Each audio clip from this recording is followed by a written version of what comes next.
able to hear the others. Yeah, Anand, can you start? Yeah, I have actually a couple of basic questions. You mentioned the kind of volume of commodities, etc., that will be flowing through the ports over the next few years. Could you also put that in perspective with what is the volume now and therefore what kind of growth we are looking at? And the second thing is that, what is the investment that would be required, especially on the debt side?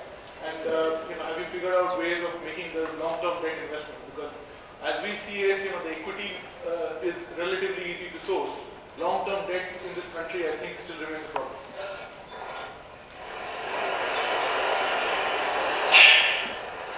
Long-term debt, our experience is that is not so much a problem. If you ask me about our experience in going for a financial closure.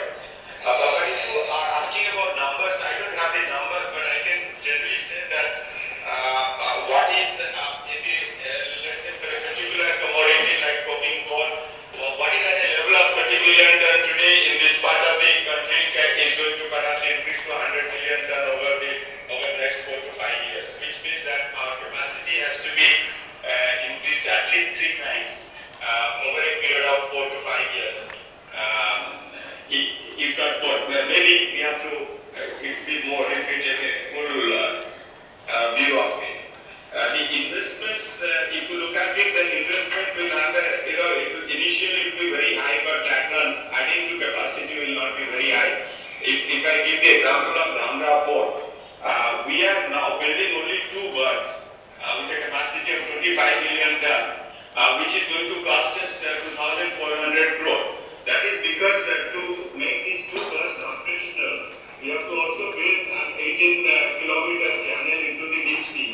We have also to build a 62-kilometer rail connectivity with the main rail system, and all these are to cost. But in the next phase, when I add another berth, that's going to cost me only maybe 60 crore for the berth and another 3 to 400 crore for the mechanical system to back up the berth. So on the whole, within 3 to 400 crore are not the kind of investment I need today. So it is the initial core infrastructure of a port, which can be a breakwater where the natural tranquility doesn't exist. Fortunately, in case of Dhamra, it is very tranquil. You don't need a breakwater. But against that, we need a very long channel. So there are places where you don't need a long channel, but you need breakwater. So it is the core infrastructure to begin with which costs. And roughly, I should say, for a port on the eastern coast, where the tidal benefit is not so high as the Gujarat or western coast, the core infrastructure would cost in the region of 2,000 crore. And every incremental berth would be varying from 250 crore to 400, 500 crore, like that, depending on what kind of mechanical facility you are giving to back up that berth. Anand, the rough formula is that for every million ton of capacity, we need to invest close to around 100 crores. So if you are adding around 100 million ton of requirement, we need around 10,000 crores, and if we do a debt equity of 2:1, then you know how much debt is required. But that's just the port side. But if you combine the rail, the road, the shipping side of it, then the investments become even multiple of this 20,000 crores. I mean 10,000 crores. So for 100 million ton of cargo to be moved, port is not more than probably 10% of the value chain, starting from the shipper to the final destination. So effectively, a very large investment of the upward of maybe 40-50,000 crores, which is required to make the whole thing. We'll discuss that as we go in our presentation. Captain Sharma, Captain Sharma is here with us. He is also, setting up a very large bulk port at Jaigarh with similar capacities that you're talking. So, yes, I had the pleasure of meeting Mr. Srivastava earlier, and we had discussions on Mundra when Srivastava was joining Dhamra. this is my partner. Oh, sorry. Sorry. Yeah. So now it is Jaigarh, which we are talking about. We are doing it in the lines of Goa port, where we have 2 bulk terminals, and this year we are doing about 4.5 to 5 million tons. Basically, this is driven by Jindal Group, Jaigarh, we are coming up with a port facility which may have 6 to 8 berths where again these Kamsar Max vessels we are targeting 14-meter draft. Probably by March 2009 we will be able to start our operations there.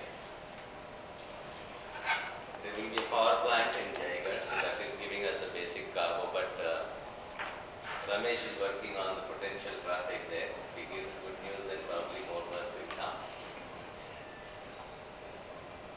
So it's basically we are also now getting driven by the fact that in the lines that what you have said, major investment is in the breakwater and capital dredging, but thereafter subsequent berths will not cost us more.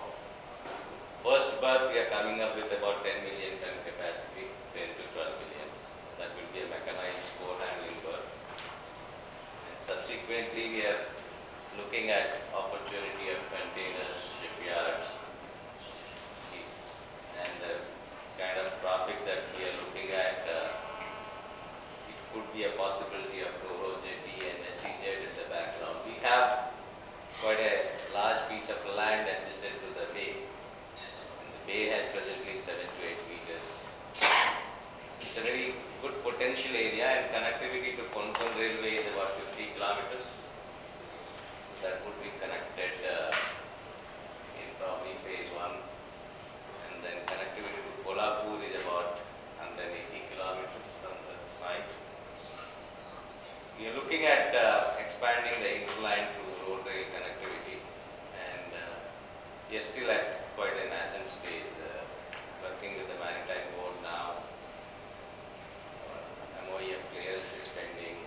It's a little premature to confirm what and where we will be, but to start with, on the captive berth, we have got permission to put up the first berth, and others are progressing. Goa probably we will be taking to about 10 million ton capacity.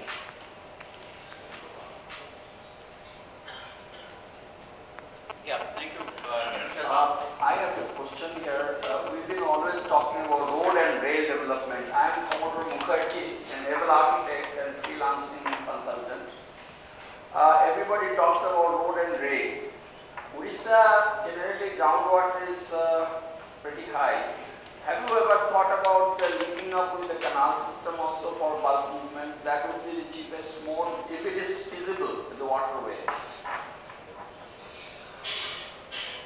In fact, that's what I said in the beginning, that we have to look seriously at the inland waterways, which exactly doesn't mean canal, but we have a river system which is not as naturally suited to bulk movement as in case of Goa, but still we have two rivers, Brahmani and Vaitarani, which start from the mineral hinterland and they join the sea. In fact, the Dhamra is called Dhamra because of Dhamra river, which meets the sea near where the port is coming up. And Dhamra is nothing but a combination of Brahmani and Vaitarani, these two rivers, which, as I said, come from the mineral hinterland. So we are seriously looking at the possibility of having a inland waterway route from the coal and iron ore belt to the river, and of course it takes a lot of study. It is incidentally one of those national waterways which have been recognized by Government of India. I suppose it is waterway number 4, and we are seriously looking at that possibility. Another thing we wanted to know, see, all ports development, they are looking at developing the shipyard facility. We've been working with several port projects, and every project they are also looking at setting up a shipbuilding or ship repair facility. So A little after I will video conferencing. okay, so maybe a few people are here.